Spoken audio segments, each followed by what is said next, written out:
I grew up knowing two brothers who were good friends of mine, and I still keep in touch with them today. The Walsh brothers, Ray and Alan, although 3 grades behind me, went to the same grade school, high school, church, and Alan came to UC Irvine, where we roomed together during his last undergrad and my first graduate year. He is now a Norbertine priest, and his brother is happily raising 2 daughters. They have always approached life with great passion. After my first year back from college, in the summer of '84, they told me about a film they had seen called The Last Starfighter and convinced me I had to see it with them again. I would not characterize either of them as science fiction fans, so I knew there must be something extra in this film that they knew I would like, and in fact, they were right. Although the film borrowed elements from elsewhere, it is a truly original piece of work, and one that even made it into my collection.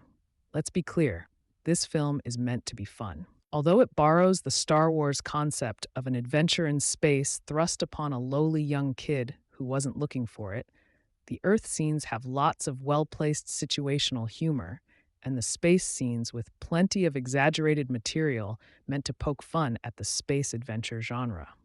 Because it is portrayed through the eyes of a teenager in a hillside mobile home community, hoping to break away and do something more important with his life, it really has a way of hitting home for the young male audience demographic.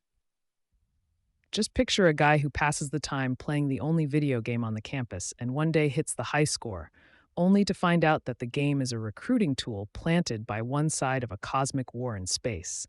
His seemingly benign achievement gets him signed on with the good guys. The alien mentors he meets along the way are very colorful and very positive. You can do it. Characters. That's just the thing an unsure of himself young man needs to help him turn into a courageous hero.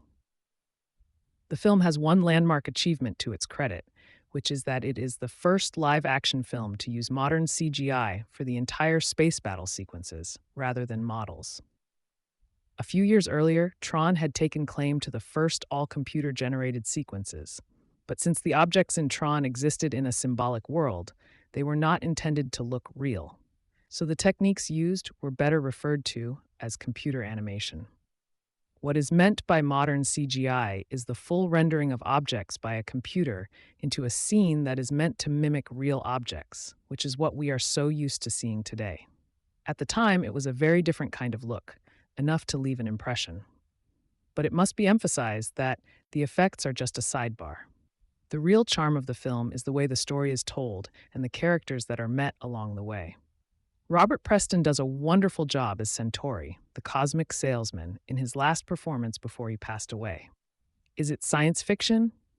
Well, it uses all the traditional elements of sci-fi, but never really takes them completely seriously.